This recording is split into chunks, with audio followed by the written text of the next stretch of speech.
Buenas tardes. Retomamos la transmisión de esta presentación, conversatorio a cargo de importantes investigadores esta tarde, en el marco de la presentación del libro 21 relatos sobre mujeres que lucharon sobre la independencia del Perú, publicación de Ediciones Copé, como parte de la serie 21, publicado este año en el marco de la política cultural de la empresa. Esta tarde nos acompañan Erika Almenara y Natalie Villena, y el señor José Donaire, encargado de la selección y prólogo del libro, que tendrán una interesante conversación. Erika Almenara estudió traducción e interpretación en la Universidad Femenina del Sagrado Corazón y literatura en la PUC. Es profesora de literatura y cultura en la Universidad de Arkansas y doctora en estudios culturales por la Universidad de Michigan. Ha publicado libros de poesía y también artículos en publicaciones especializadas y relatos en colecciones colectivas de cuentos. Ha participado en la obra 21 relatos sobre la independencia del Perú con el cuento Nosotros no somos los únicos conspiradores, en el que traza una metáfora de la sublevación a partir de la exploración del cuerpo en el inicio de la rebelión de Túpac Amaru en 1780. Por su parte, Natalie Villena es narradora, editora y ensayista. Tiene un doctorado en literatura comparada por la Universidad de la Sorbona y ha publicado también obras como La novela azul, un ensayo sobre Vargas Llosa, y cuentos que han sido incluidos en las antologías Cuentos Bricheros, Matadoras, Disidentes, Antología de Nuevas Narradoras, Al fin de la batalla, entre otros. Asimismo, se encargó de la selección y prólogo de la antología Como si no bastase yacer, en el año 2017. Ha coordinado talleres literarios a distancia para la Escuela Española Fuente Taja y ha formado parte del equipo de redacción de las revistas literaturas.com y Ángeles y Demonios. Ha sido adjunta a la dirección en la editorial francesa Le Herne, es directora de Las Críticas, revista virtual de crítica literaria hecha por mujeres. Ha participado también en el libro 21 relatos sobre la independencia de Perú con el cuento Una carta, en el que indaga sobre el rol de la mujer en los primeros años de la República, a partir del encuentro entre Francisca Zubiaga y Flora Tristán. Entonces, vamos a dar pase a la presentación. Empezamos con Erika Almenara. Bienvenidas. Muchas gracias, Aldo, por esta presentación. Gracias también al Centro Cultural Petroperú y, por supuesto, a José, a mi colega y compañera Natalie Villena, y a todas, todos, todes por estar aquí esta tarde. Es un placer ser parte de esta conversación, de esta presentación en la que vemos a José una vez más tomando el riesgo de publicar y de producir textos, antologías, ¿no?, que visibilizan una serie de temas, sujetos y comunidades, ¿no?, que en este caso tiene que ver con la presencia histórica de las mujeres peruanas en los procesos de independencia, procesos, largos procesos, como muy bien lo explica José en el prólogo, ¿no? Y antes de intentar comenzar o iniciar un diálogo con Natalie, señalar simplemente, ¿no?, la importancia del trabajo que creo que viene haciendo José Donaire, la editorial o las editoriales con las cuales trabaja, ¿no? Por supuesto también Petroperú, en apoyar este tipo de proyectos que expone a la ciudadanía, ¿no?, a verdades históricas, verdades literarias que profundizan, ¿no?, en nuestra esencia, en nuestras ausencias, ¿no?, y en lo que hay todavía por decir. Así que para mí es un honor conversar con ustedes esta tarde. Igual yo continúo y tomo la posta para agradecer también por mi parte a José por este libro, que me parecía fundamental, que nadie había hecho hasta el día de hoy, que aparece en un año perfecto, además, y darle las gracias por haberme permitido participar en el primer volumen de los Relatos por la Independencia y poder en esta ocasión hablar de los 21 otros relatos que otras compañeras han escrito con historias que no se habían contado antes o con historias que se habían tratado de manera muy rápida, quizás sin esta profundidad, sin esta aproximación que la literatura nos permite para ahondar más en esta historia que se nos ha hecho silenciar a lo largo de los años, ¿no? Que se nos ha hecho obviar a lo largo de los años. Y gracias también a Petro Perú, por supuesto, por el esfuerzo que hace. Y ya, creo que le dejamos a presentarse o decir algo a Pepe.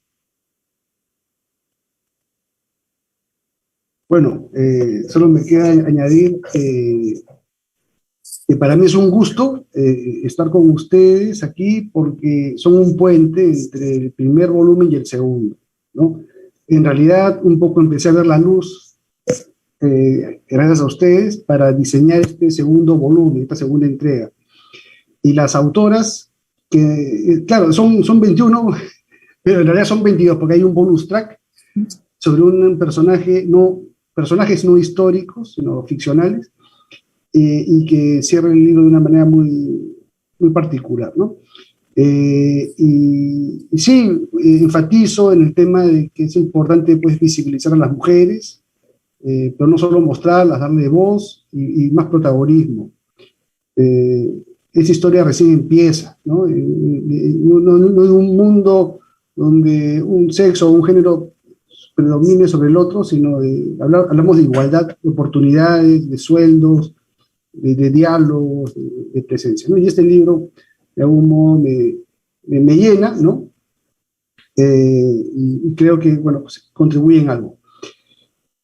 Y aprovecho este escenario también, que es histórico, es un congreso histórico, no literario, pero histórico, para invitar a historiadores, historiadoras, investigadoras, a entrar sin miedo a los archivos y rescatar estas voces, ¿no? Ahí están escondidas. Lanzo esta idea y feliz de que ustedes la continúen. Estaré molestando un poco de vez en cuando, pero el diálogo es de ustedes. Muchas gracias.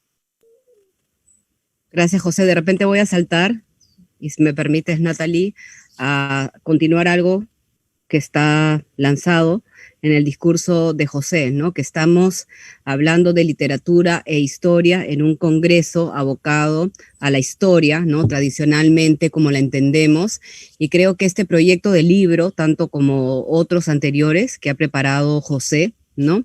Nos ponen a cuestionar la manera en que socialmente como civilización hemos estructurado las distintas disciplinas y áreas de estudio y de investigación, ¿no? De forma tan tajante como es la abocada a la historia y a la literatura, a las lenguas, ¿no? Como nos compete esta tarde, ¿no? Porque yo creo que lo que vemos en este libro es un puente, ¿no?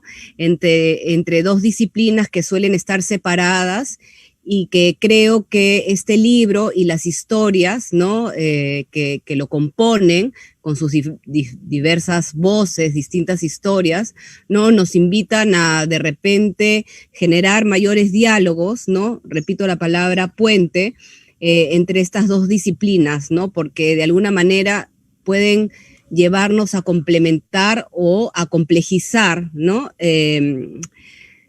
Temas históricos, sociales, como en este caso sería el de la independencia, ¿no? Ya que creo que la literatura en sí misma rescata o visibiliza, ¿no? Estamos usando mucho ese término, estas voces, estas historias, ¿no?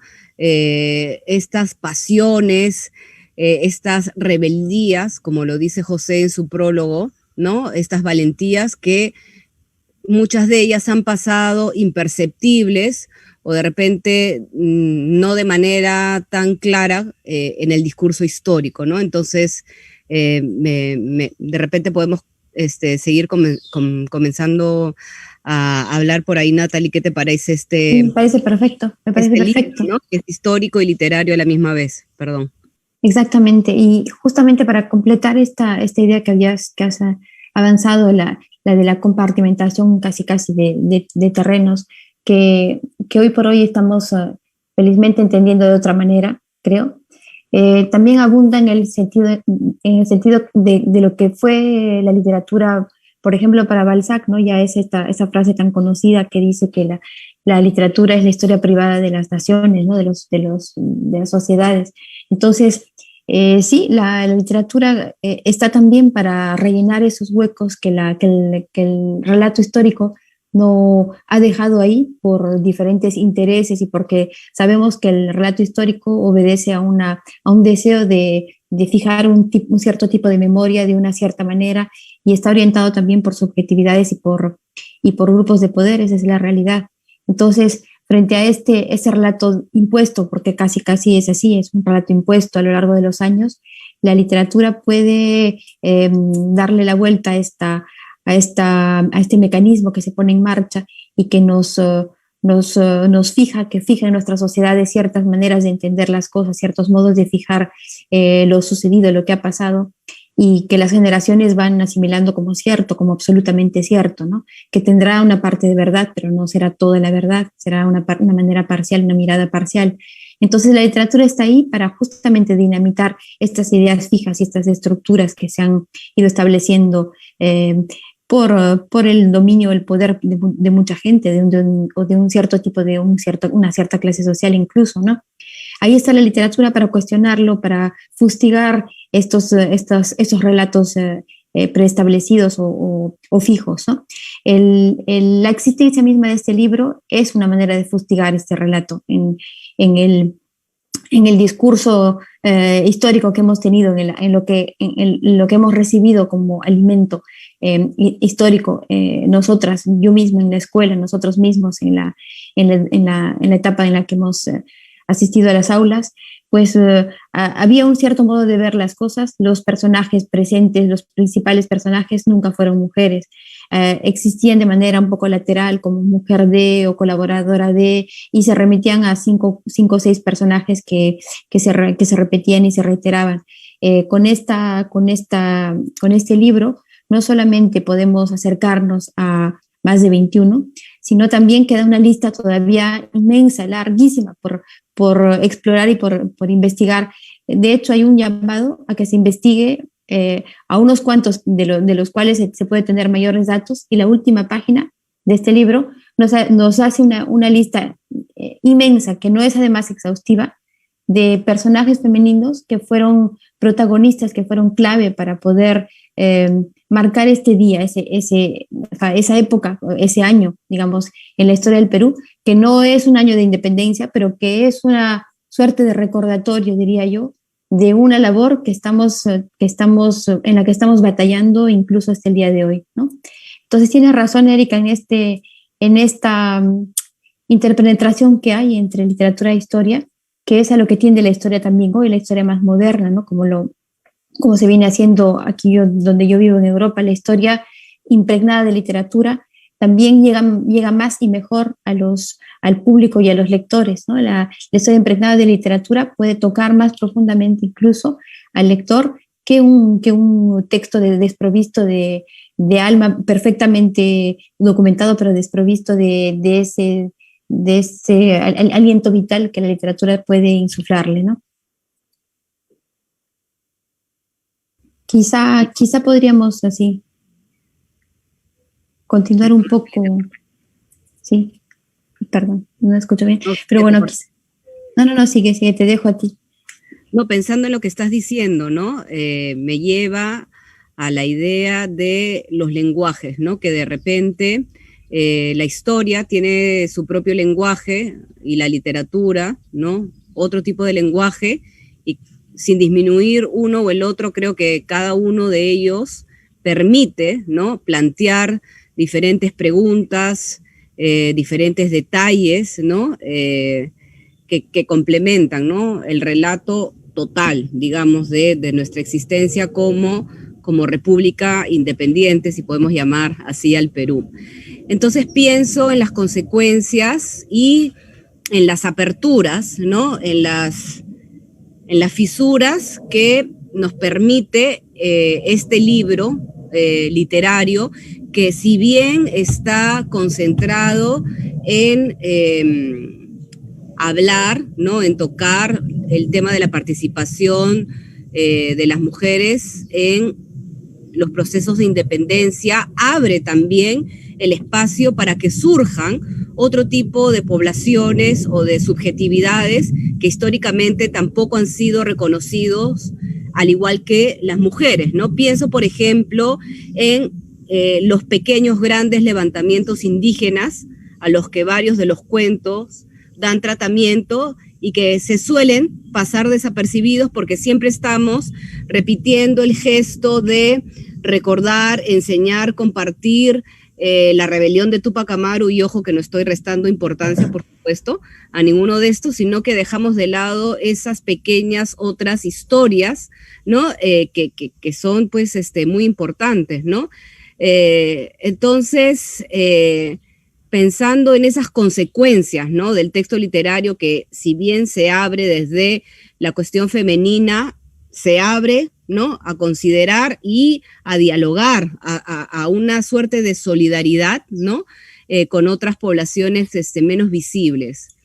Y creo que eso tiene un gran impacto socialmente, que es necesario para nuestro país, para nuestra sociedad, y otra, ¿no? Porque acá hay un empoderamiento, ¿no?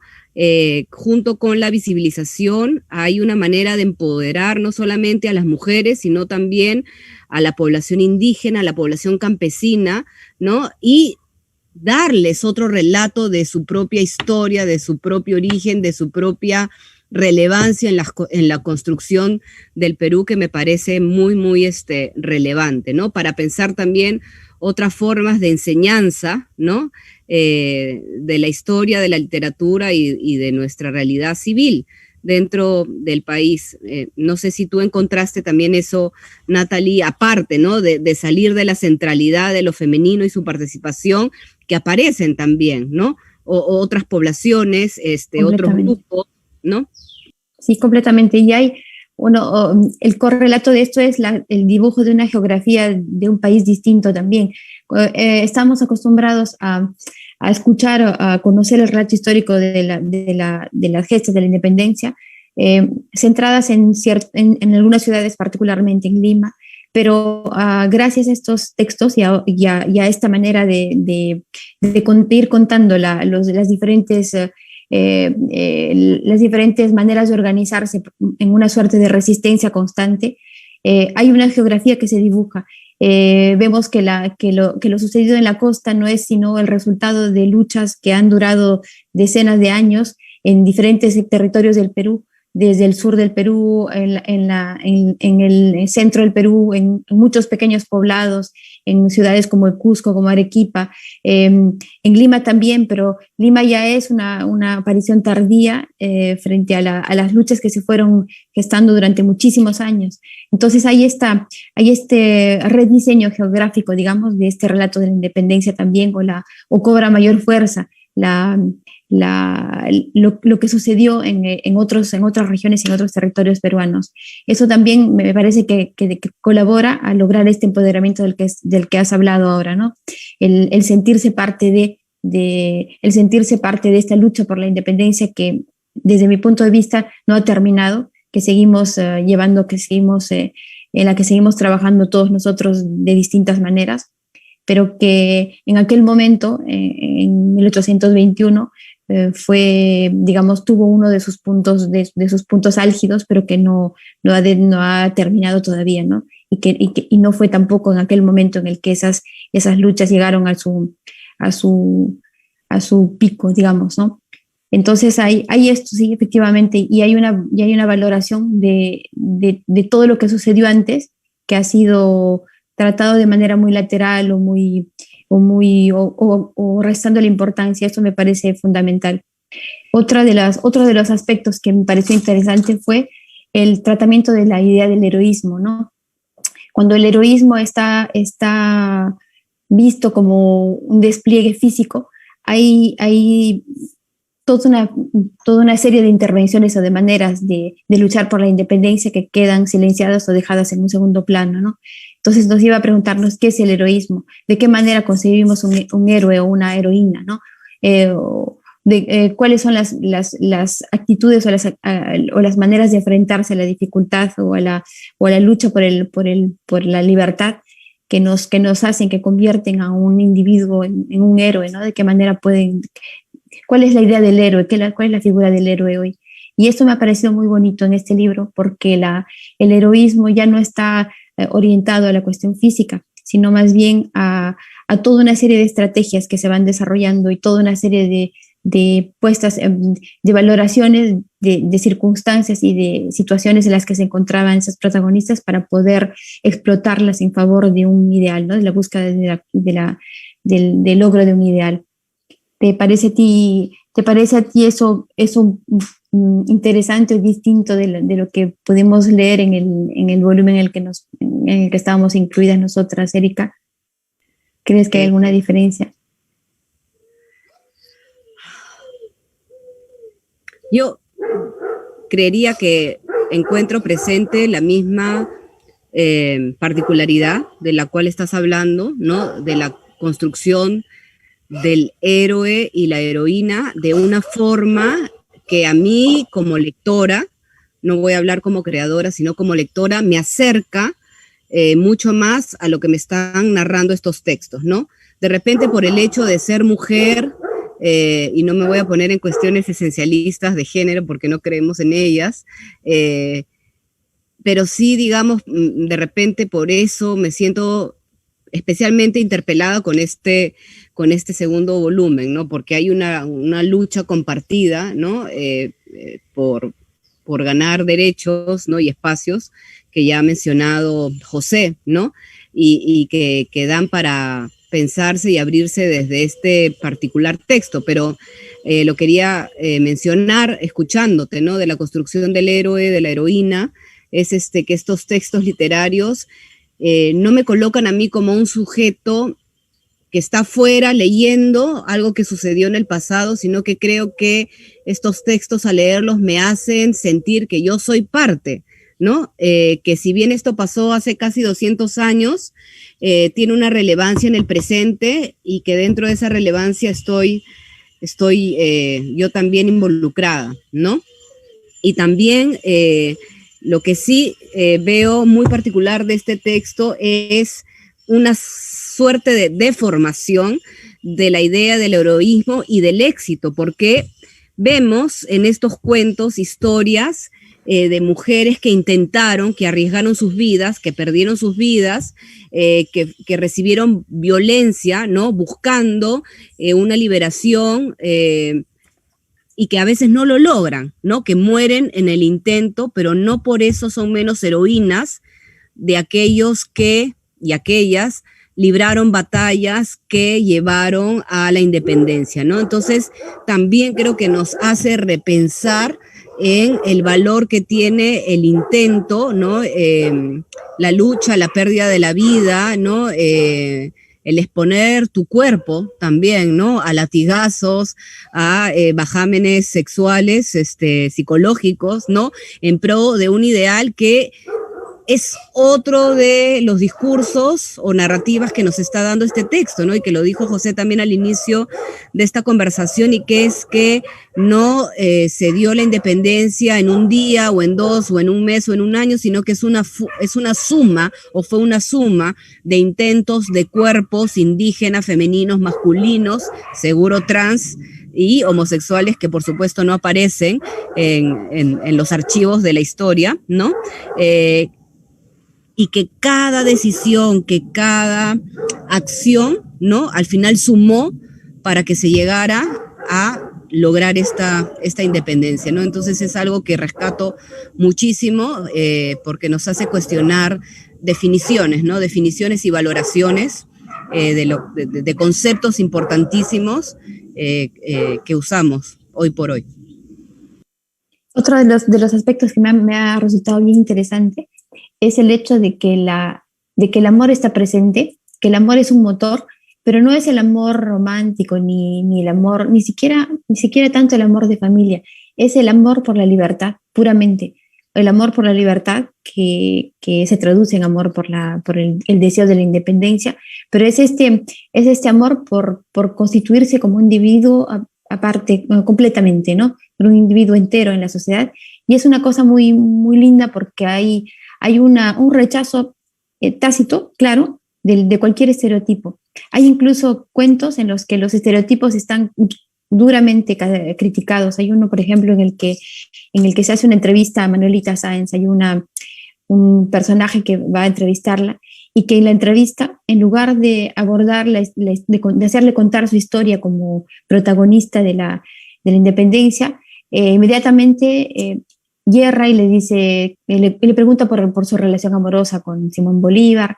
E inmediatamente ahí Manuelita Sáenz se cierra y ya no quiere responder. Entonces hay toda una crítica dura y un cuestionamiento a eso, ¿no? Al uso del estereotipo, a la reducción de algunos personajes femeninos o de las mujeres a una cierta manera de ver las cosas. Esto me ha gustado mucho.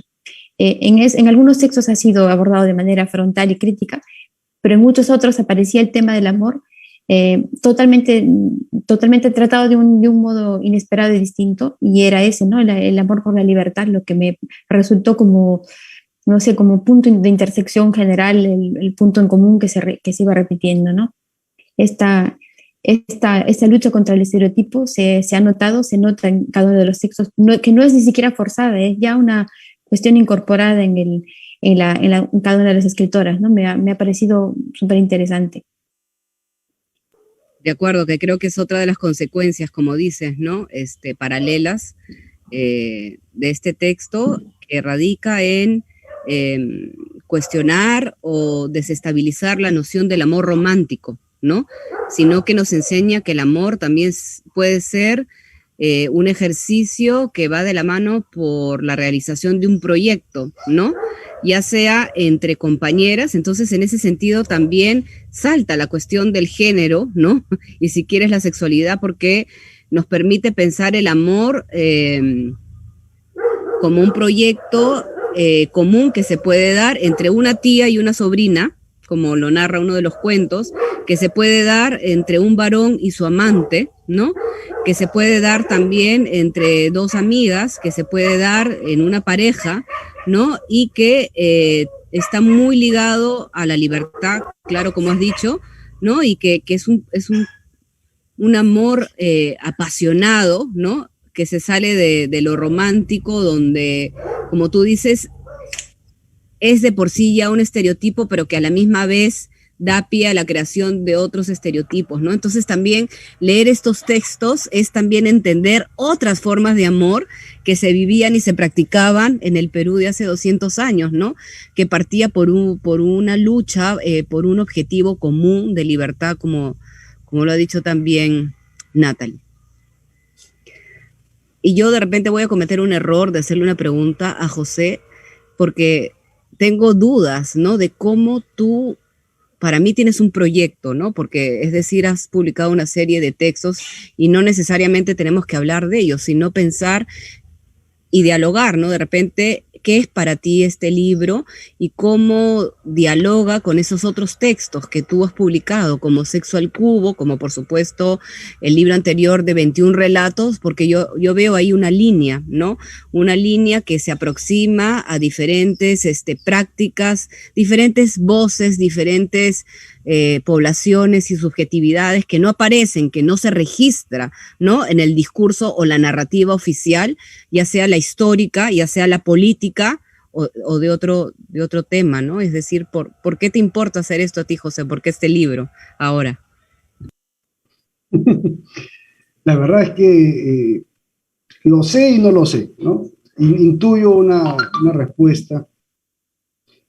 Es dejar algo para la posteridad, ¿no? Yo creo que se trata de eso, ¿no? Un aporte.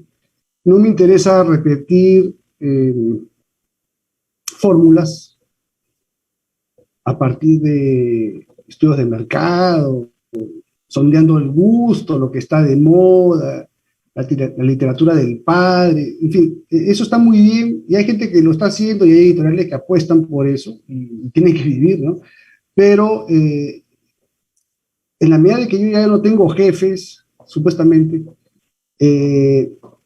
digamos, me siento muy libre para plantear estas historias, ¿no? Para llevar a cabo estos proyectos, y tengo la suerte de poder realizarlos, ¿no? En verdad, ya muchas de mis locuras las llevo a cabo ya como si nada, y a veces me asusto porque como que lo veo muy fácil, ¿no? Muy fácil a pesar de la pandemia, a pesar de los mil problemas que uno puede sufrir como editor en un país donde la lectura no es relevante, ¿no? El libro no es relevante. Entonces, me parecía importante para este bicentenario, no porque sí el bicentenario, sino porque, claro, porque sí, en realidad, porque sí el bicentenario, porque en este país a la gente le gusta mucho, pues, conmemorar, celebrar, festejar, ¿no? Entonces, hay que aprovechar esos momentos, ¿no? Y era oportuno plantear algunas reflexiones. Este libro era el segundo eslabón de un proyecto, pero yo no lo tenía muy claro, pues, hace 2 años, ¿no? Para nada. Hace 4 años tenía muy claro lo de 21, que se concretó, y después pensé que podía haber un segundo volumen, y en realidad es sobre lo que me interesa, ¿no? Planteo proyectos sobre cosas que me interesan, no necesariamente son fórmulas, pues, comerciales, vendedoras, pero me parece genial poder trabajar sin esos corsés, ¿no? De tener que cumplir con una cuota de venta o algo, parece que después es espantoso, ¿no? Imagino que rendir cuentas, ¿cuántos libros he vendido? Porque si no he vendido suficiente, pues ya mi próximo proyecto ya no va. Yo no pienso en eso, felizmente. Yo me siento muy afortunado en ese sentido, ¿no? Entonces, lo que me inspira son fines más nobles, ¿no? Y ese mismo público el que me da las ideas, ¿no? Muchas personas, oye, ya sobre esto has pensado, y por ahí voy recogiendo, ¿no? De hecho, que este segundo libro fue sugerencia de mi esposa, ¿no? Así que aproveché, agarré la flor, como se dice, ¿no? Y me siento muy contento, ¿no? Y claro, tiene que ver con Sexo al Cubo, tiene que ver con otros libros donde trato de que el 50% sean hombres y otro 50% sean mujeres, pero lamentablemente en el Perú no hay tantas narradoras como narradores. En poesía creo que sería más fácil, porque creo que hay hasta más poetas mujeres que poetas hombres, ¿no? Pero en narrativa no es tan así, ¿no? Y a veces no todas están con la disposición o con la cabeza y el enfoque, y en realidad tengo que apuntar a personas que sé que me van a cumplir y que no me van a generar problemas, pero bueno, creo que me he expandido, pero no sé si te he respondido, pero he tratado de ser lo más honesto. En todo caso, yo podría decirte que una cosa que me ha sorprendido gratamente ha sido el buen nivel, la excelente calidad de los textos. Numerosas que son esas escritoras, muchas de ellas no las conocía, ni siquiera había oído hablar de ellas, imagínate. Y es una cosa bien, bien bonita que he encontrado en este libro, que eran personas que habían publicado bastante. Y cuán invisible es incluso para nosotras mismas el trabajo de nuestras compañeras. Y me alegra mucho haber podido descubrir a tantas, tan numerosas escritoras con publicaciones en poesía, en ensayo, en narrativa. Es un vivero, ¿ya? Para poder sacar de ahí nuevas ideas y nuevos proyectos. Para cualquier lector o lectora, hay aquí un vivero de personas a quienes se pueden seguir. Los textos son de muy buena calidad, son muy interesantes todos son distintos, todos tienen una perspectiva súper singular. Hay textos fantásticos, hay textos metatextuales, hay textos metafísicos, incluso hay textos clásicos en la línea más clásica de los textos históricos, hay de todo, y es la lectura amena a pesar de los temas que son dramáticos, pero la lectura es agradable, es fluida. Me ha gustado el producto final, es estupendo, Pepe. Gracias, Natalia. Pero antes de que hable Erika, quiero añadir que el libro este libro se ha democratizado de una manera maravillosa, ¿no? Porque está a disposición de todos los lectores en la Biblioteca Virtual de Petroperú para lectura en pantalla, y eso se puede leer en cualquier lugar de Perú con señal de internet y cualquier parte del mundo, ¿no? Eso es muy importante. Y el libro ya está en imprenta, vamos a tenerlo impreso poco tiempo, y eso me alegra mucho, de que primero se haya podido llegar de esta manera masiva, ¿no? Y luego ya de una manera más, digamos, entre comillas, elitista, ¿no? Con el libro en mano. Pero en estos tiempos de pandemia, el mensaje ha sido importante, ¿no? Primero, llegar y tener este libro, pues, para la fecha, ¿no? En este contexto. Bueno, yo simplemente, no ahondar, sino continuar lo que estaba diciendo Natalie, ¿no?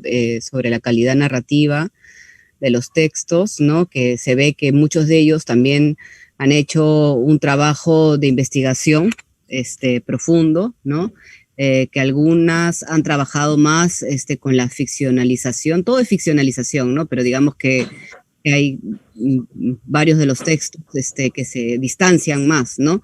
De la cuestión histórica sin dejar de ser históricos, de los distintos temas secundarios, si puedo llamarlo así, que tocan, ¿no? Estos textos, y que creo que hay un balance, ¿no? Que si bien estamos ante relatos duros, dramáticos, como ha dicho Natalie, la sororidad, la complicidad, ¿no? La valentía, el ideal de la libertad, de alguna manera sirve de balance, ¿no? Entonces, para las personas que puedan interesarse en adquirir el libro y leer estos cuentos, que no piensen que van a caer, ¿no? en una lectura depresiva, porque hay momentos de alegría, de satisfacción, sí, que son motivadores, ¿no? Para seguir forjando esa independencia. Bien, muchas gracias a nuestras invitadas, Erika, Natalie, a Pepe, por esta tarde. Quiero enlazar lo que han conversado con este lema del Congreso, que es repensar la República. A partir de este Congreso Nacional de Historia, cuán relevantes son los temas que se han tratado esta tarde, ¿no? Yo quería destacar, me permito añadir de lo que se ha comentado, de la importancia de la investigación que han realizado las autoras para este libro, y seguramente para el primer volumen, porque no solamente es crear ficción, sino también a partir de la investigación de la historia de nuestro país, crear textos con una calidad destacable, como ya se ha señalado, y también para dar a conocer personajes no visibles en nuestra historia, para dar a conocer a las escritoras peruanas actuales, como se ha mencionado también, y con un alcance nacional, ¿no? Creo que Lima no es solamente, pues, la cuna de las investigaciones ni de las escritoras, estamos hablando de un universo un poco más amplio, y queríamos también, a nombre de Ediciones Copé, contarles que estamos haciendo un trabajo de educación y de incentivar la lectura en niñas de provincias. Estamos desarrollando varias actividades como talleres de motivación, de creación literaria, de investigación histórica, de conocimiento de los personajes, y a partir de este libro estamos creando un programa de actividades en torno a ello. En el segundo semestre del año vamos a realizar, por ejemplo, en agosto, un ciclo de talleres para escolares que van a tratar temas específicos de este libro, porque de este libro se pueden crear muchas cosas, ¿no?